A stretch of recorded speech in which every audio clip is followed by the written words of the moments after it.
Your Excellency, President William S. Ruto, President of Republic of Kenya, Excellencies, Ambassadors of Diplomatic Corps, Minister of the Government, and also, in particular, Ambassador Amy Jerono Kipsoi of Kenya to the Republic of Korea, and also Ambassador Kang Hyung-sik of Republic of Korea to Kenya.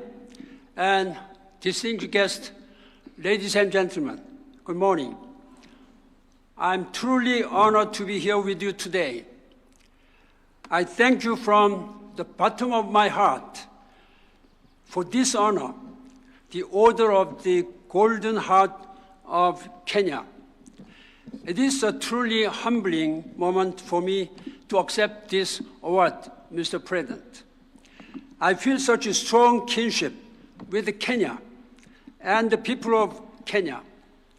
You have meant so much to me, both in my professional and personal life. And during my 2 terms, 10-year service as the 8th Secretary General of the United Nations, I visited Kenya more than any other African countries. Kenya's capital is home to thousands of United Nations workers for whom I was responsible. I can tell you that during my term of office, I only heard good news from my staff about the hospitality and generosity of spirit of Kenyans. I also have very special family reasons to be grateful to the people of Kenya. It was here in Nairobi that my beloved daughter, Hyun-hee Ban, met her husband, Sid Chatterjee, who are now working as at UN Resident Coordinator in Beijing, China, together, after many years' service in Kenya. I well recall making a secret visit to Nairobi when I was Foreign Minister to celebrate the wedding ceremony of them here in Kenya. I took personal leave and disappeared for a few days. And what memories I still carry with me of that joyous occasion. My grandson, Jay, also spent his earliest years very happily here in Nairobi. So, you can see, with 3 generations of my family connected to Kenya, I am particularly a Kenyan myself. Thank you very much for this honor. Kenya has always been a great friend of my country and also of my mind. And I have one more secret reason to feel the deepest gratitude to you, Mr. President. After I stepped down from the United Nations as Secretary General and returned home, the first place I headed was Kenya.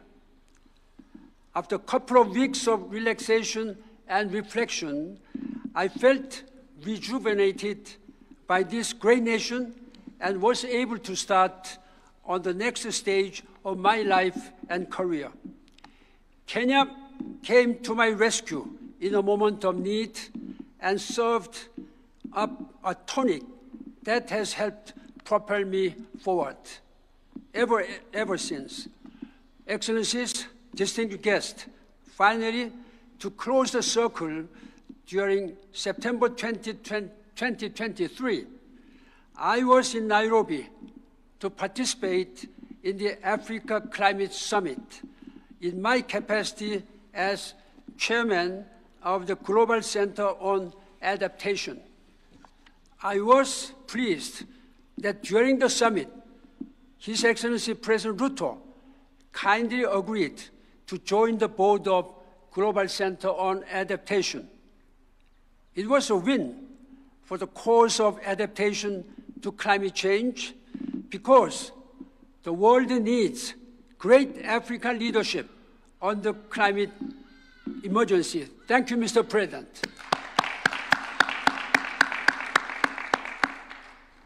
And it is a win for Kenya because it cements this great country's role in the vanguard of global effort to adapt to many adverse consequences of rising temperatures, while at the same time creating thousands of new green jobs, not just here in Kenya, but right across the mightiest continent of Africa.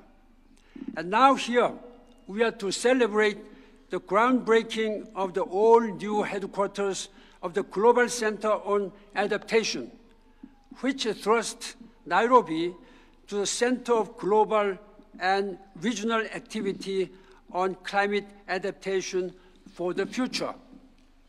It is indeed also a landmark development. Global Center on Adaptation, GCA, will be the first ever global organization headquartered equally in the global north, in Rotterdam, the Netherlands, and in the global south, here in Nairobi. This dual headquarters symbolizes exactly how the world needs to conduct business today. This century is Africa's century. Without addressing the challenges of Africa, which they are now facing, I've been repeatedly saying that in my capacity as Secretary General, and even after that, we will never be able to declare that we are living in a sustainable world. That's the message which I've been carrying out even this morning. And let us work together. This century is Africa's century. But Africa will only secure its future if Africa can protect its development from climate shocks. And GCA Africa headquarters will be your launch pad for adapting Africa at speed and at scale. In marking this auspicious moment, I also would like to recognize, I cannot leave this place without recognizing the African leadership of President Macky Sall, former President Senegal. Thank you, Mr. President. He kindly accepted to take over my role on the GCA Supervisory Board as chairman. Thank you very much for your leadership. I continue to support this great organization as its honorary chairman of GCA. President Macky Sall's leadership on adaptation in Africa when serving as African Union chairman was remarkable. Thank you very much, Mr. President, again. Excellencies, ladies and gentlemen, Mr. President, I also want to take this opportunity to specifically highlight the lifelong contribution of my dear colleague and my friend, Professor Dr. Patrick Verkuyen, who is here with us. With my hand on my heart, I want to testify before all of distinguished guests this morning that in all my travels, in all my engagement, in every office I have ever held at the United Nations, in Korea and elsewhere, I have never come across any individual with such a drive and your commitment and your level of excellence and with passion and compassion.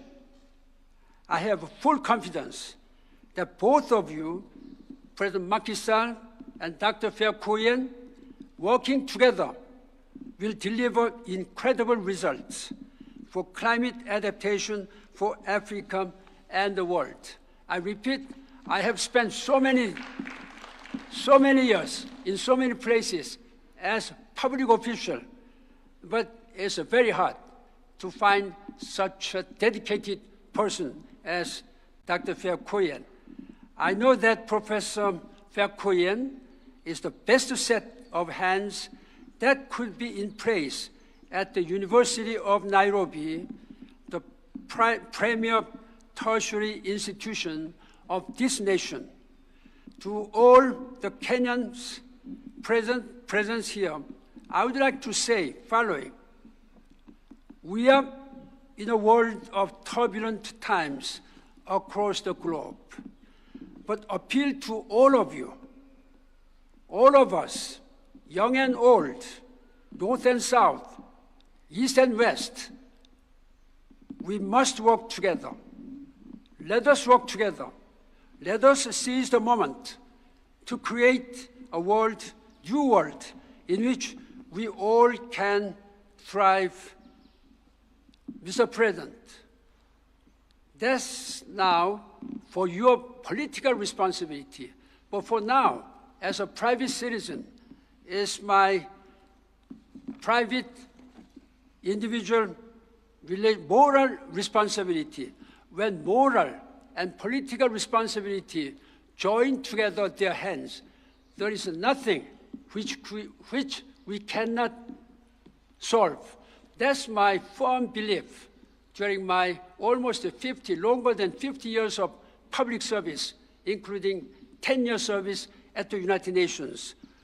When both our political and moral responsibility work together, we will be able to declare that to our succeeding generations that we have done all to realize a better world for all our future generations. And I count on your leadership. Everybody sitting here, including His Excellency President. So, ladies and gentlemen, Excellencies, let us work together. That is what we are mandated to do. So that's why I'm here. That's why I'm honored. And that's why I'm really committed to work continuously alongside with you. Thank you very much for this honor, and I wish you all the best. Thank you very much. Asante sana.